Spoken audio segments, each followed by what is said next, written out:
Hello friends, welcome to another vlog. It is caftan week and I am super hype. Decades of Style pattern for the caftan is going to be made and I am super excited.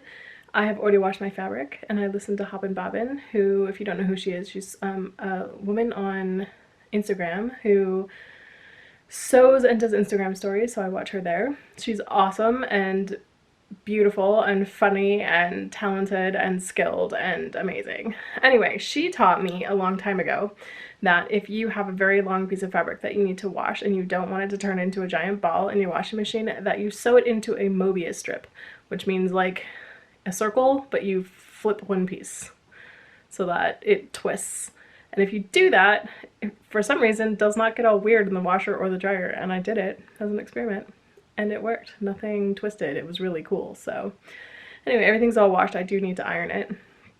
But I'm still without air conditioning, so I'm going to wait till later tonight. Also, I'm having a weird day where I'm a little bit dizzy, so we're going to take it easy for today.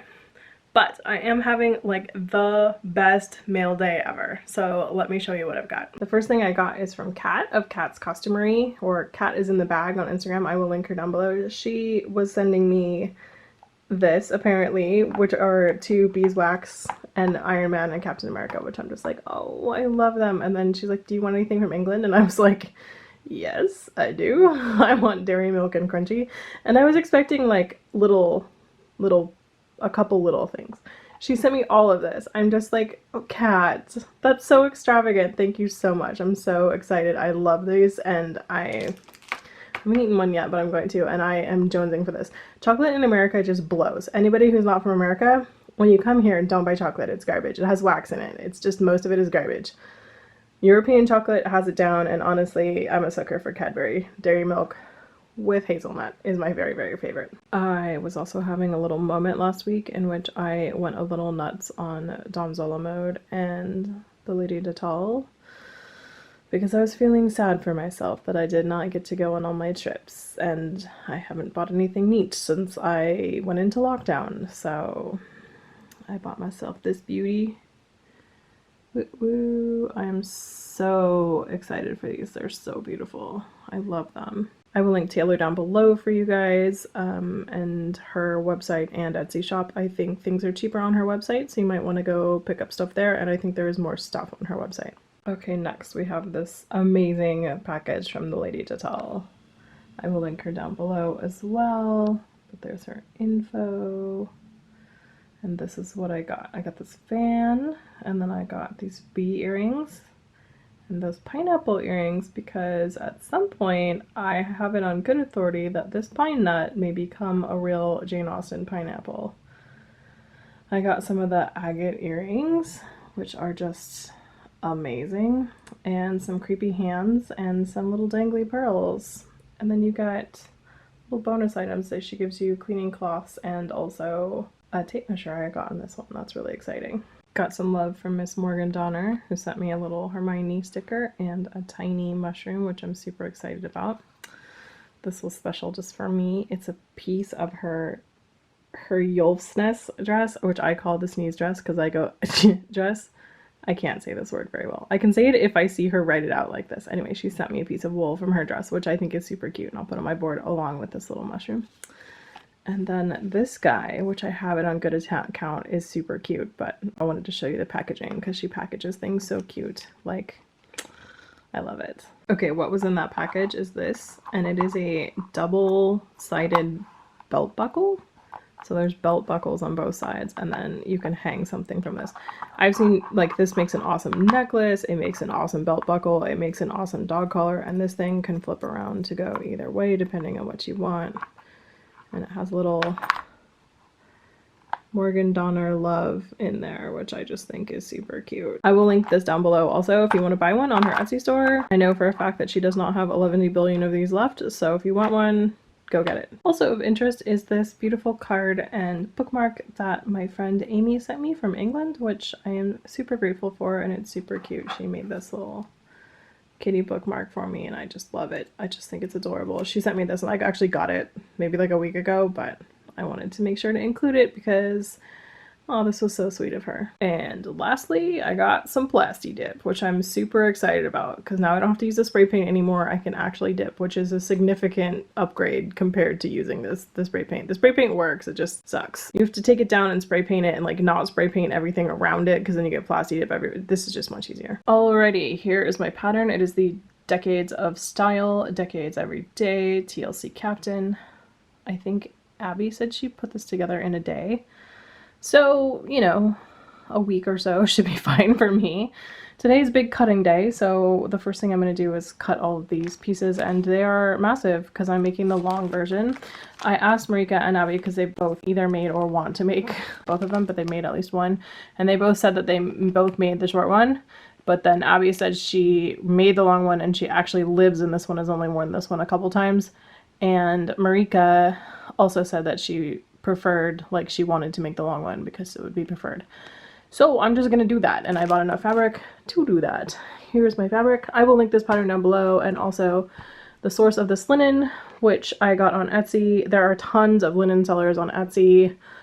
Most of them come from Lithuania, where linen and flaxseed is grown and woven a lot. Actually, is a huge industry. So anyway, you can choose, you know, wherever you want to get your linen, but this, I'll show you where I got mine. You can, there's all kinds of people on Etsy, like just all kinds of linen sellers on Etsy, and lots of them from Eastern Europe where flaxseed is grown and woven as an industry. So that's a good source. It is actually twice as expensive as the Fabric District though, just so you know. This is not cheap linen. I think this was like, I want to say $18 or $19 a yard, where in the LA Fabric District I could probably get this linen for, let's say, $8 or $9 a yard. You may have noted that I also have matching thread there. I did actually go to Joann the other day to get this thread, and man, was that weird. That was like the first time I've been to like a store like that wasn't Safeway since this whole lockdown started. It was bizarre. They had built these like 2x4 like fresh wood, still that weird light color wood, and just like nailed it to their counter, these giant shields in which they had plastic in front of it, right, so your breath doesn't hit them. But then at the same time, like when I walked up, I bought this thread, and then I also bought a bunch of white and black, because that, honestly, just always buy some white and black when you go. Because you never know when you're gonna need that.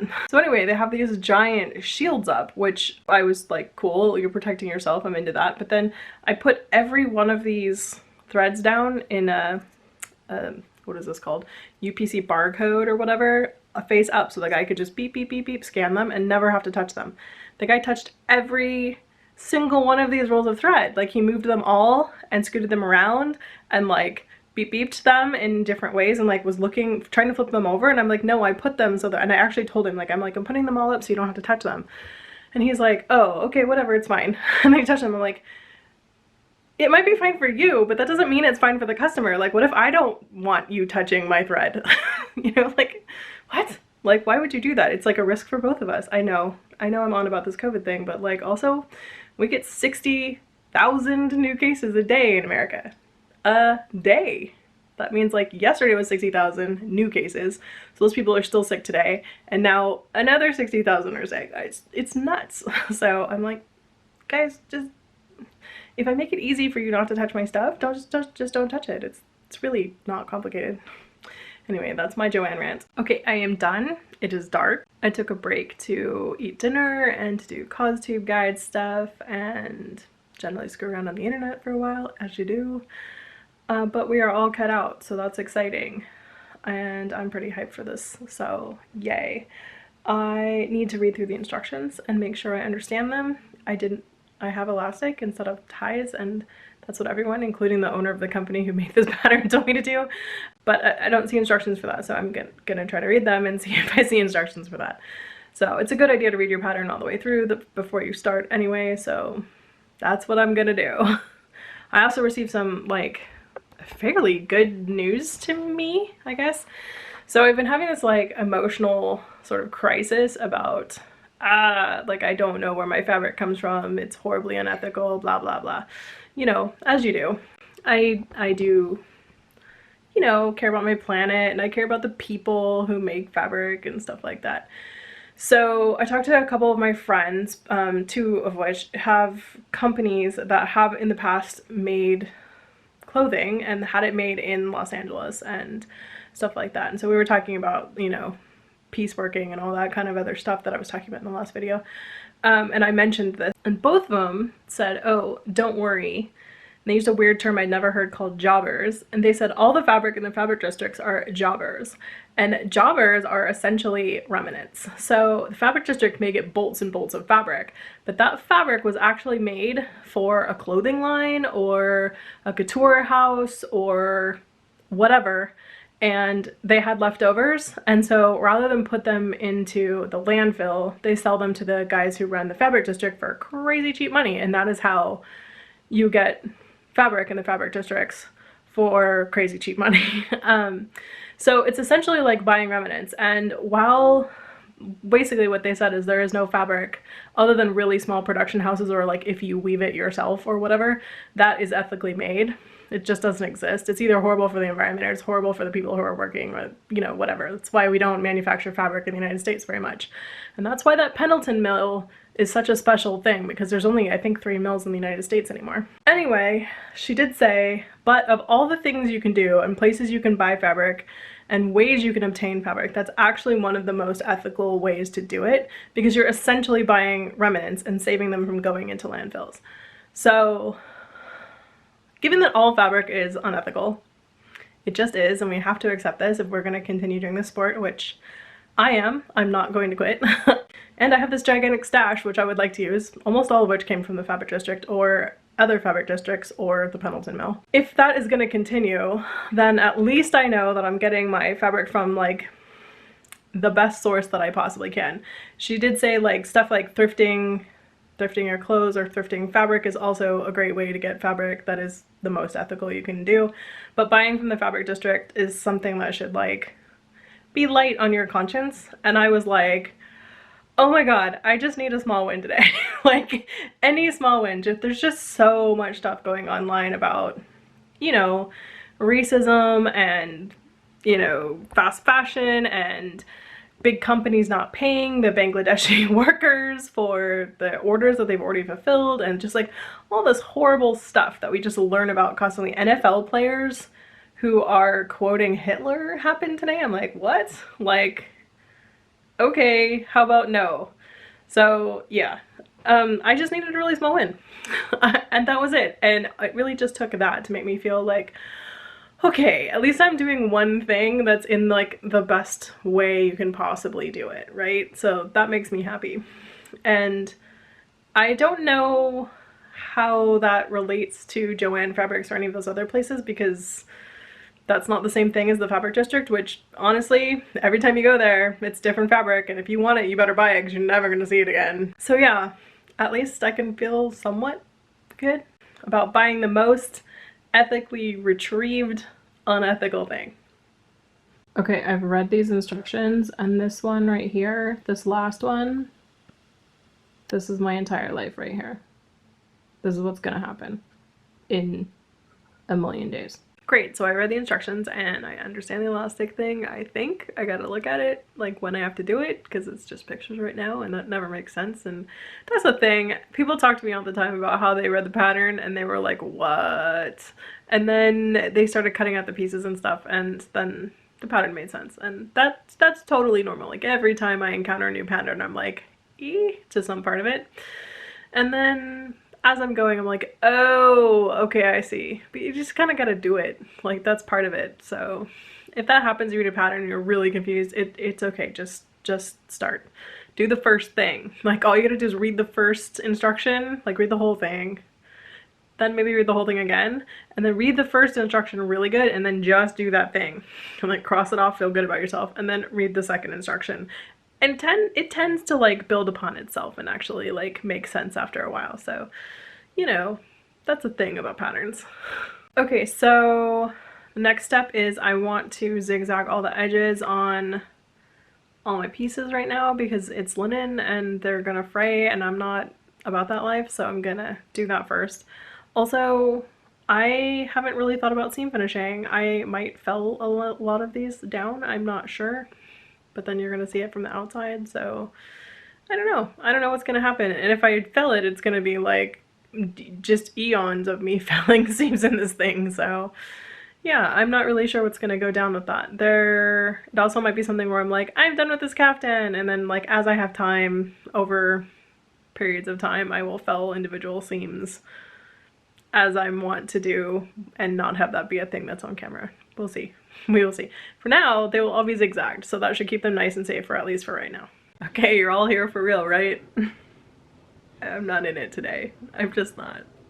I haven't been in it actually all week, but it's Friday, by the way. Like this is a thing. I took a couple days off. I had an emotional few days on the internet, so yeah. Anyway, I cut all this stuff yesterday. It needs to be zigzagged. I have a rule. Because I want this caftan done, like, I mean, if I really didn't want to work on this, I wouldn't. Like, I just don't do stuff. If I don't want to do it, that's just the way it is. So everyone can stand down on telling me to take care of myself, because, like, I know. If I really didn't want to do it, I wouldn't. So clearly, I want the caftan done. Like, I want it done. I want to wear it. I want to lounge around in it. It sounds great. So I want to do the prancing around like a queen. So I have a thing where if I want something done but I don't want to work on it, I just work on it a little bit. Like, I just agree to go in my room and pick it up and do whatever the one next thing is. So I need to zigzag the edges. So I'm just gonna sit here and zigzag the edges. And I find that if I do the one thing and I spend the time to get in here and get started and, you know, do the thing, like I have to wind bobbins and stuff today too now. But if I just spend the time to do that one thing, then most likely I will do a second thing and then maybe a third. And eventually I'll want to do it again. Sometimes the impetus to get moving is just like literally to start. Like if you don't want to do something but you know you want it done, just agree to do one thing and then start. And frequently you'll get pretty far. Alright, well that took an hour and a half. Cool. Those pieces are really big and I'm very distractible right now. So I'm gonna go chill for a little bit now that I got something done. And tonight's Disney movie night, so we're watching Moana, I think, this week. And I might do that, and I also might do that and not so, not sure. But I will probably try to come in here later and do a little bit of it, because the first things you do are, I think, the bodice piece, so I'm gonna see how far I can get in that. It's a lot of prep work because there's a lot of gathering, so we'll see. Okay, so I distracted myself by taking a shower, and like, real talk, I got there and I looked at my shower and I'm like, when was the last time I was here? COVID confessions, people. COVID confessions, like. Anyway, I'm gonna try and get some of this caftan done. I'm gonna do as much as humanly possible today that I can do. So I have to prep the bodice parts first, so I'm gonna go ahead and do that and then start getting the bodice together. I am calling this Operation Bougie Moo or Summer Snuggie. Not sure which. I like Bougie Moo though, so I think I'm gonna call it hashtag Bougie Moo. Okay, so I prepped the fronts, which is what you have to do. And then I gathered the shoulder seam, which doesn't really gather that much. I mean, you can see a little bit there. There's a dart in the back, and I got the shoulders together. And then I cut a bias strip, and I'm pinning it on, and I'm gonna go ahead and iron it pinned so the curve starts to get into this bias strip. And then I'm gonna sew it on 3/8 and flip it over, and then hand stitch it down, just like you would any kind of binding. Okay, so I have sewn it on and then pressed it out straight and then pressed it over and then pressed that under. And now I'm going to fill all of this tape down by hand because you guys know I love doing that. Boo! We had a disaster, a minor attack. I spilled water and I watched it go super slow. Anyway, got my pattern, got all over my instructions, it's all over the fabric, it's all over the table, it's all over the floor, it's everywhere. But I remembered something and I thought I would come tell you guys. Also, my cat just like completely scratched me. Do you see that? Dude. Yeah, I thought I would come tell you about this thing because if you ever get your patterns wet and you're like, oh no, put your iron on the lowest setting and just iron them. Like, it'll be fine. Like, this pattern piece is back to being fine. It's a little bit janky now, but still totally usable, which is all that matters, and the instructions are fine, and they will continue to be fine because I ironed them. So just do that if you ever have a problem like where you dump water or whatever on stuff, just iron it. Okay, so we have the back just gathered very slightly and then put this inset on, and then I basted together the front of the caftan. I'm about to stick this piece, which I have here, which is slightly longer than that one, and I'm gonna do the exact same thing on the front edge here. Okay, the front part is together, and I guess now I deal with the skirt part. Okay, we have a skirt front attached, so I'm pretty pumped with that. I feel like the gathers went very well. I need to attach the skirt back and then the side sleeves, and then there's all sorts of jinky stuff that you have to do on the inside that like make the elastic waist be elastic. So I think since it's 2:20 in the morning, I should just quit for today. I did get halfway through this project, so that makes me really happy. And I think I will come back tomorrow and attack the other half. I have every instinct to come on here and be like, welcome to day 2, but really it's day like 8. Because I did nothing for the first like a bunch of days. Anyway, sewing's a weird sport. So today I want to get as much done as I possibly can. So I'm gonna attach the skirt back, which essentially like there's the skirt front attached, and the exact same thing happens here in the back. So I'm making sure I have all the marks, and I think I need to go mark that pattern piece. This is the back of the skirt. And then really all I have to do is add the wings, the angel wings, and then do the weird inset situation that makes it like snug right here. That's what needs to happen today. I did do 7 out of 14 instructions, so cool. I just have to do the other 7. I'm not even gonna say I want to get this done today, because if I do I will totally jinx that. So we will see what we can get done today. Hopefully we'll get a lot done, because I would like to wear this thing because it looks awesome and super comfortable, and people keep telling me how amazing they are, so I am ready for my bougie moo. Okay, so now we have a front and a back. Woo woo. And now we work on the wings. I'm now doing these facings for the armholes, and I am baffled as to how this works, but I'm gonna find out, and I'm just gonna follow the instructions. Okay, well, I have the placket on and it looks good, so I'm just gonna do the second one, and I thought I would show you the process. Okay, so here's what it looks like. These are the stitch lines all the way around. This is the cutting line, and this point right here at the end, on the front, you put a little piece of interfacing, like just a 1 inch by 1 inch little piece, so that it has more to grip onto. And then you pin the crap out of this, like so, and I will pin it. I watched Tabitha Brown on Instagram, and she always says like so, like that. So I'm like, mini pin it, like so, like that. I love the way she says that, it's so cute. Okay, so then you stitch along this stitch line, and then you come back here and chop the hole. Okay, so it's stitched on, and then you fold over the edges 1/4 of an inch, and then I sliced it.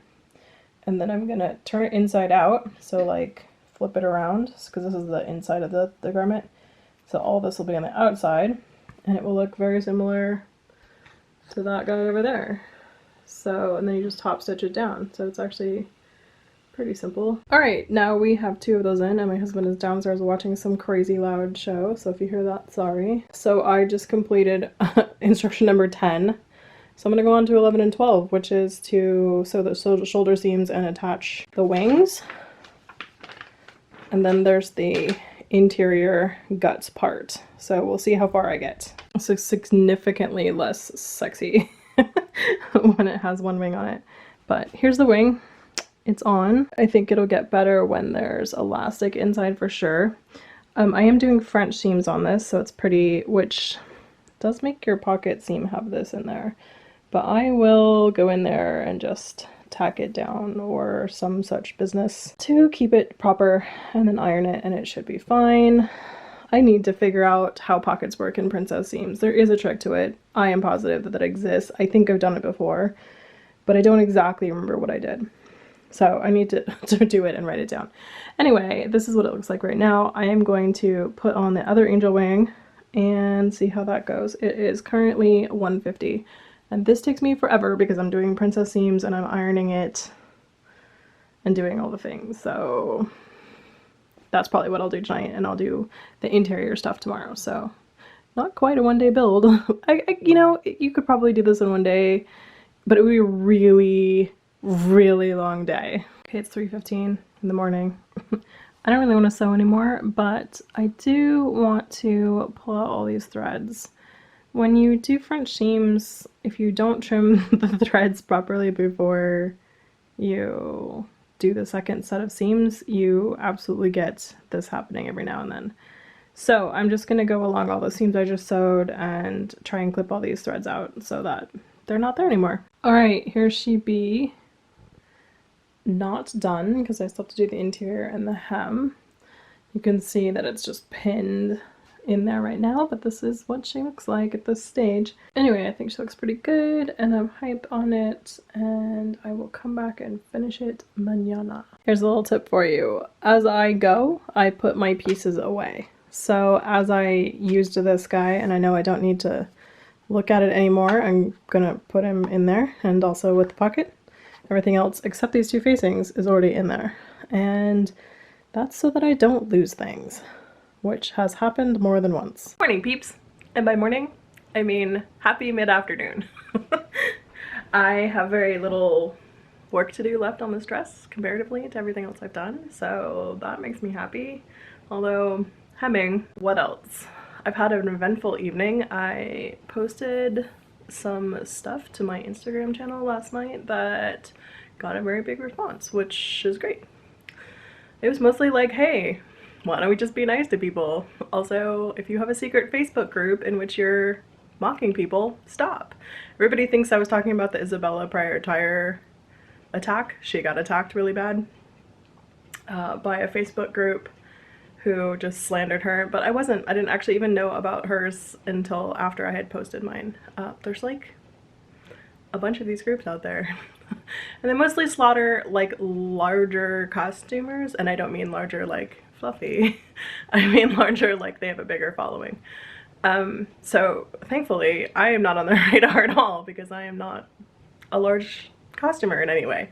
Well, I'm fluffy, but anyway, yeah, a few of my friends have been attacked, and that's really annoying to me, so I posted a thing that was like, hey, just in case you think we don't know about your secret group, we all have the same friends and they take screenshots and we all know who you are. We know who we shouldn't trust.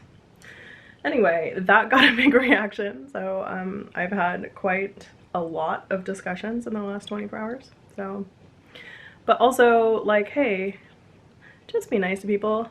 Latoya put up this thing about fairy godmothering, which is something I just sort of do regularly anyway, which is like, hey, if you're a person who knows what they're doing or has the means or whatever, like, adopt a person of color who's new to costuming, or even just any new costumer, and help them out. Like, show them what to do, give them pattern recommendations. If you have stuff that you're not using that's nice, give it to them. Don't give them crap, give them nice stuff.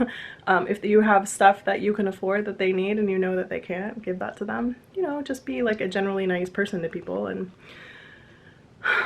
I love doing it. I was like, you guys do it even if it's just for selfish reasons, because it makes you feel awesome when you do that. Like, when you help someone else out, it makes your heart bigger, and it just makes you like super happy to see them happy. Like, I mean, I do it to people. I don't tell anybody I'm doing it because that's not why I'm doing it. But I do it all the time and it's awesome. Like, there's nothing like that feeling of like making someone's day because they really wanted this thing and they couldn't afford it, and it will help their craft grow, like a tool or some you know, their first silk taffeta or something. Like, just give it to them. Like, if you have the means, do it and you know them. Or if you don't have the means, give them your time, teach them, give them old patterns, give them things that like, give them knowledge, give them love, give them praise. And like, one of the things that I was saying was like, don't just flip by everything and put a heart on it. Like, leave a comment, tell them how awesome they are, and don't leave them a backhanded comment that's like, oh, I really like your hat, next time ping me and I'll tell you how to do blah blah blah better. Like, don't do that. no. Don't do that. Just be like, hey, I really like your hat. You're awesome. And then move on with your day. Like, it doesn't cost you anything to, like, not have the backhanded on the compliment. And it makes their day, especially new costumers. Like, if you go to costume college, if you're one of those people and you see people who are new costumers, like, you can tell. You can tell. Yeah, go give them a hug. Like, go say, they might not want a hug, never mind. Some people have personal boundaries. If it's me, come give me a hug, but I'm not new. But go give them compliments, tell them how lovely they look. Even if it's like, even if they don't look that lovely, go find something that's lovely. Like, a nice comment can make someone's day. Like, it really can. And with all this talk about, like, racism and injustice in the world and everything else isms, like, just be extra nice, especially to people of color who are in this costuming world, because they get so much crap. They get crap that you don't even know about. They don't just get crap from other costumers, they get a lot of times crap from their families, because their families are like, why are you even wasting your time doing that? So go give them a lot of love, like an obscene amount of love, like not awkward, don't give them awkward love, but give them genuine love, like make them feel really welcome. That's how we get this community to grow and be awesome, so yeah. Anyway, that's my TED Talk for this one. I am now making these interior straps. I'll show you. I actually sat around last night reading a book, and by reading I mean listening to a book, and I made one of them, so I just have to make another one. Alright, so here's what it looks like. You basically take this guy and you fold in all the seam allowances, and then you tuck a piece of elastic underneath here and sew it straight, and then you fold it over and you make a little, like, house. You can see the little house there. The badly sewn house here. This house is not any better sewn, never mind. But you do that from the front so that this thing is super stable in here. And then this is going to cover this, but on the inside of the dress, because there's a lot of loose ends and stuff in there. I will flip this out, or inside out, in just a minute so you can see all the finished edges and the French seams, and you'll see why I did French seams. Also, this linen is fluffing everywhere. Like, I expected to fluff in the dryer and stuff, and like, man, did it fluff in the dryer. Linen does fluff a lot, but like, this amount of fluff is like, this floor was clean. This is just ironing, and it is, you can't really see it, but it is all teal, so I can tell that it is from the linen. But there's not linen fluff like on the linen, so I'm really confused about that. Is this not good linen? Did I make a mistake? Is this gonna stop ever, or am I just gonna be a fluff queen and leave like fluff herpes everywhere I go? Is that what's gonna happen? Who can say? Anyway, okay, I'm gonna go work on these things and I will be right back. It looks like a giant ghost. Like, it even looks like it has a little face in it, because there's like a dent for an eye there and a little like nose situation. I don't know, I'm seeing things now. Okay, so this is the only like unfinished seam in here. All the rest of them are French seams, and this is why I did this, so that there's no weird linen detritus everywhere. So these strip things get sewn on here to cover that end, and then the straps go around the side of you, and you do this while it's on, and you sew them, well, you pin them together and then you sew them, these just straps, and it holds it tight around you while the rest of the garment flows. Hope that makes sense. Alrighty, so you baste this over this. Mine didn't quite cover it, which is, I guess, interesting. I don't know how I feel about that, but didn't quite cover it on either end, but whatever, it is what it is. Basting on a giant wad of linen when you're trying not to catch all the linen underneath, especially when there's like just so much stuff, is actually extremely difficult, because this thing's in the center. It's not anywhere near an edge where you can just like, you know, lightly hold it. You have to like literally scrunch up this much fabric and hold that while you do it. So yeah, basting these is not fun. And I imagine that sewing them is not going to be fun either. So what you do now is top stitch from the other side on the brown. So I'm going to switch my brown thread and top stitch. So you will see brown thread on this side, but that's okay. Woo! Man, that was stressful. I got that top stitch down. There's just like so much random, just like fluffy fabric everywhere, and you're trying to get it like very precisely on this top stitching, and you're like, I hope nothing catches. Stuff always catches for me because I'm not apparently observant about stuff or getting underneath, especially when there's just like a mass of fabric there, because this is again in the middle. So, but man, just so you all who are beginning, when you get like super stressed out about something and then you get done and it's fine and you did it right and you're like, yeah, me, that feeling does not go away. Like, I have been doing this for, I think I actually figured it out the other day that it was like 34 years I've been sewing, and I'm still like, yeah, when like I don't mess it up, like, yeah. Okay, they're on, and I measured some elastic in around my waist and sewed that down. I will try it on one more time just to make sure, and then I'll probably just sew down the ends of the elastic, but even then maybe not sure. I'm gonna put it on though. Okay, here we are in the bougie moo. That is what it looks like thus far. Could use another iron after all that working, but looks like it stays pretty good. This section kind of like burred down. I wish it burred up. Like, I could maybe make the elastic slightly tighter. That would potentially, hopefully, make it come up on my body. It's not actually tight at all here. But I like it. I think it's cool and it's comfortable, and someone told me I look like a Jedi, which is never a bad thing to be called. So, neato. Neato finito. I still need to do the hem. Here is the side view, and here's a back view.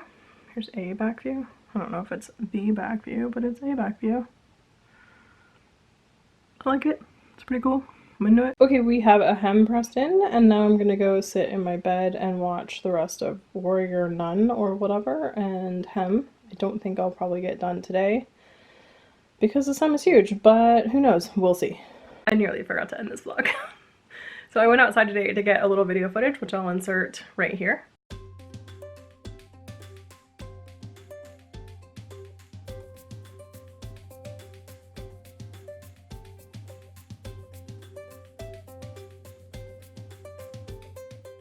So that's what my finished caftan looks like, and I'm really excited. And I was trying to get like any pictures that I liked, but it was really hard. Anyway, I was feeling this like weird feeling on my feet, like under, like it felt like it was underneath my shoes, and I was like, what the heck is this? I'll put a picture of my shoes right here, or at least one of them. Both of the soles of my shoes just started disintegrating. Like all everywhere, and I didn't even notice it.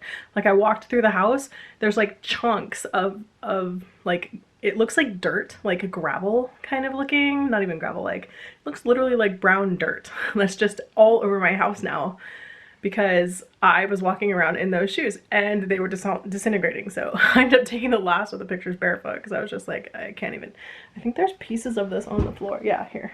There's like this stuff everywhere, like all this foam. I guess it's foam, but yeah, they're just like you can see it disintegrating in my hand, right? Fun times. Anyway, so Caftan's done and I'm really excited and I love it. It is extremely comfortable. It's almost like too hot to wear it around my house because it's very warm here right now, but it is lovely and very, very comfortable. So if anybody wants to make the Decades of Style caftan pattern, I know Marika and I know Abby, like all of us recommend this pattern, so I'll put a link to it just down below for you. Anyway, if you like this video, give it a thumbs up, subscribe if you haven't, let me know what you're up to, what you're listening to, what you're reading, all that kind of stuff, and I will see you guys later with another vlog. Bye guys!